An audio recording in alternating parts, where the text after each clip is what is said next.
महाराज जी को इच्छा में। महाराज जी, जैसे मेरी शंका है, देव और नारकियों का मरण मतलब सल्लेखना मरण और समाधि मरण होता है क्या, और इन दोनों मरणों में अंतर क्या है, और चतुर्थ गुणास्थानवर्ती श्रावक का कौन सा मरण होता है?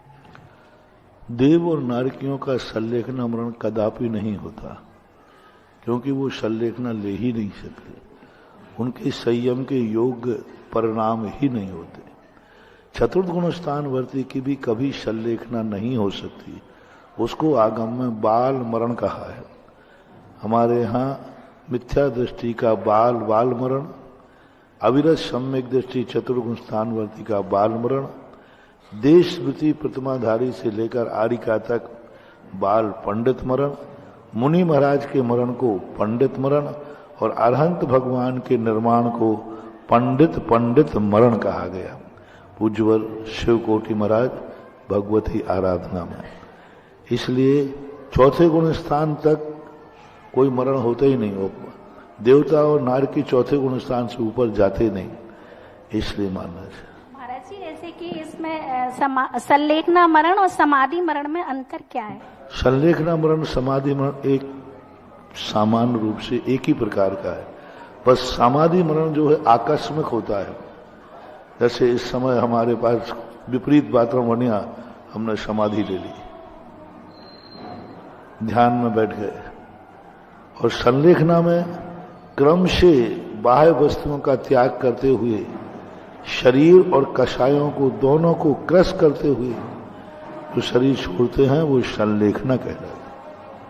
चलिएगा, जरा तालियां जरूर बजाइएगा, क्योंकि सल्लेखना के बारे में शायद 2 मिनट में इतनी अच्छी तरह, 2 क्या 1.5 मिनट में इतनी अच्छी तरह से आपको कोई नहीं समझा सकता। अगर आपने गौर से सुना है तो बिल्कुल क्लियर हो जाएगा यह है सब्जेक्ट। कोलकाता से जी, जो भाई संजीव जैन जी। हाँ, नमोस्तु महाराज जी, इच्छामी चुलक जी।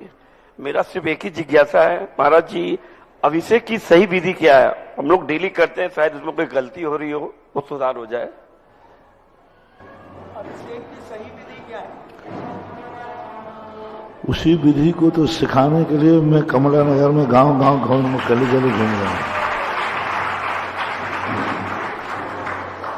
आप किसी दिन जहां सिखाए वहां से पूछिए, अब जहां सिखाऊंगा वहां सुन लेना, और या फिर YouTube पर अभिषेक विधि का कोई ना कोई प्रवचन पड़ा होगा, उस प्रवचन को आप सुन लेना, विधि मिल जाएगी। और अभिषेक विधि, मेरा अनुरोध है छिपी टोला वालों से, अभिषेक विधि जब भी पूज्य श्री आपको सिखाएं, उस विधि को समझिएगा।